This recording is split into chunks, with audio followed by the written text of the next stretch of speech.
welcome back to my art channel. Today I was thinking of continuing something that I started that I've always wanted to try.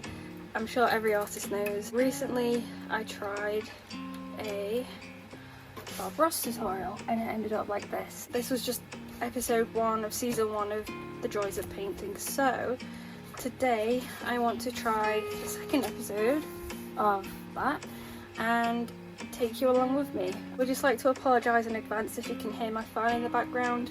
The UK has just been through the most intense heat wave I've ever experienced in my entire life, so I am refusing to turn it off. Okay, so in his videos he's always explaining that he uses the same specific colours over and over again. However, I do not have said colours specifically, so I'm just going to be using a variation of what I have available to me. I have here some opaque white. I'm gonna get a lot of that because you always use so much white. Lemon yellow, scarlet. I remember in the last one he used alizarin crimson, and this was the closest that I could find. Light green, viridian,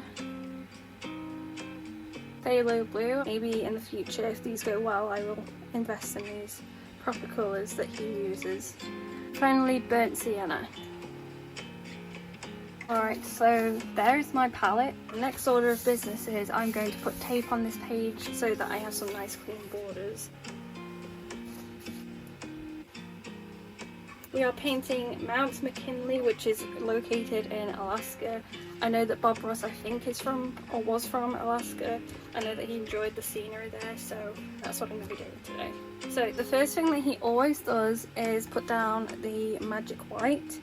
I'm using acrylic paint and he usually uses oil, but this is just a sketchbook and I don't really like oils because of the chemicals, so I'm just going to water down some white paint and use that as my magic white. The cool thing about this paper and this sketchbook is that it's actually kind of a creamy colour, so you do actually see the effect of the white paint that I'm putting on.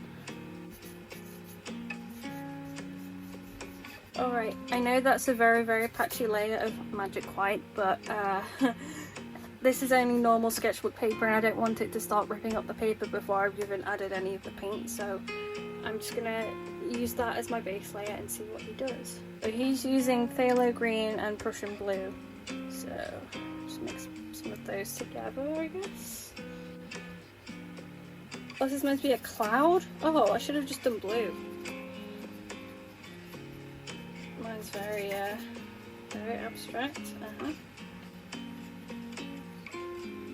His has definitely got more clouds and mine is very loose, let's say.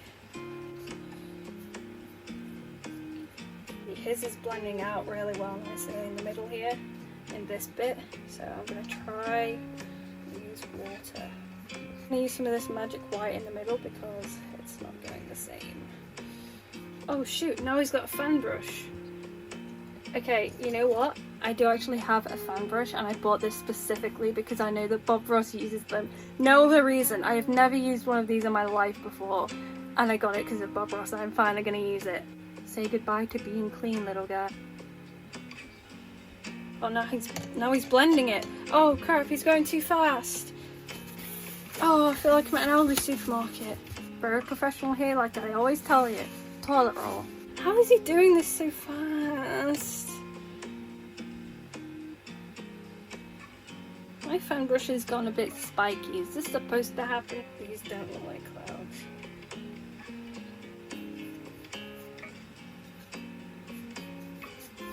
He's got the palette knife now and this is the only one that I have. It's just plastic. Oh god, we're doing the mountain now. Oh my god. This looks like a poop. Looks like a triangular poop with blue in it. Oh, he's putting snow on it. The thing is, I've made the background too white now. Because it doesn't look anything like a mountain. Any more toilet roll? Why is this so stressful? I thought it was meant to be fun.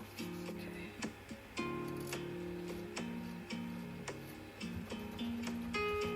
However, I'm just gonna leave this to dry just a little bit whilst I go and refresh my paint water because it looks like toxic waste. His blue is very dark and desaturated, and he's using that almost as like tint, almost using it as like the black and the grey sort of thing. So the blue I'm using, Phthalo Blue, is very bright, and so is the Viridian. We'll just continue with what I've got, and I think if I was to do this again, I would purchase the correct colours that he is using and maybe do it on an actual canvas. So he's adding more mountains here.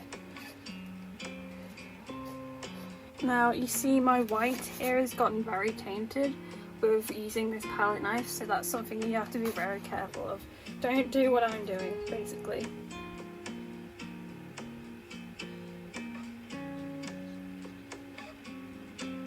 Now the thing is, I've done mine a little bit too high up, I think. It's not going great, is it? Maybe it's not. How has he made the orange so...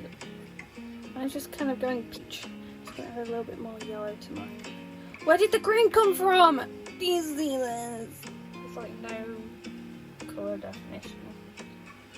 I can't even see the trees. I can't add too many bush trees, Bob. I've only got a small amount of canvas left. That kind of looks like sand. It's vaguely like sand. That's good enough for me.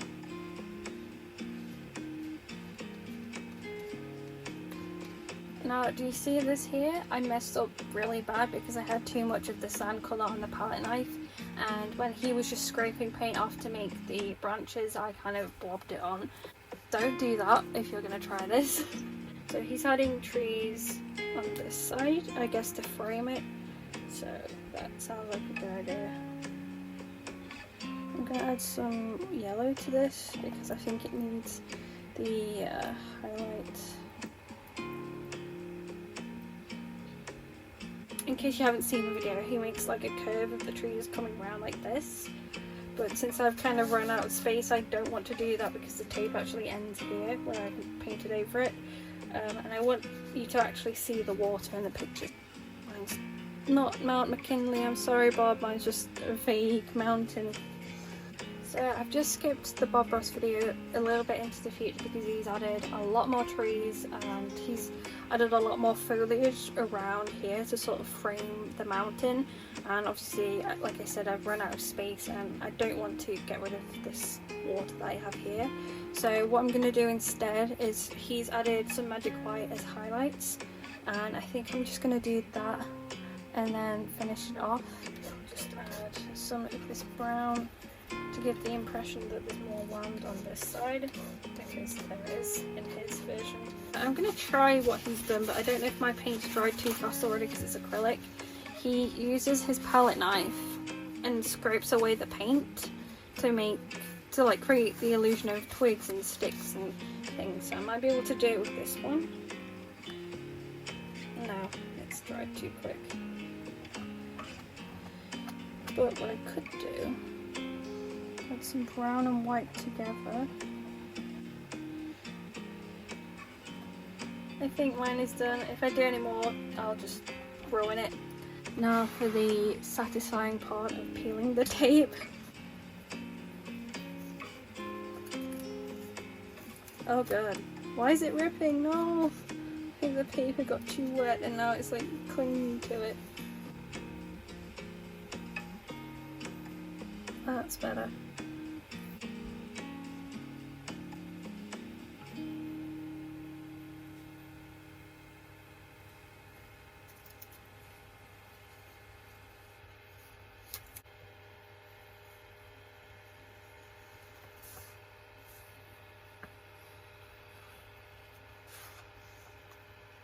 So this is my version of the Bob Ross painting tutorial on Mount McKinley.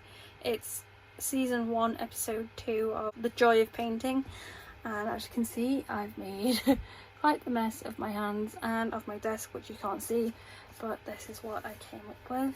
Thank you all for joining me along this very messy and unorthodox process. Thank you for watching, and I will see you all in the next video. Bye guys.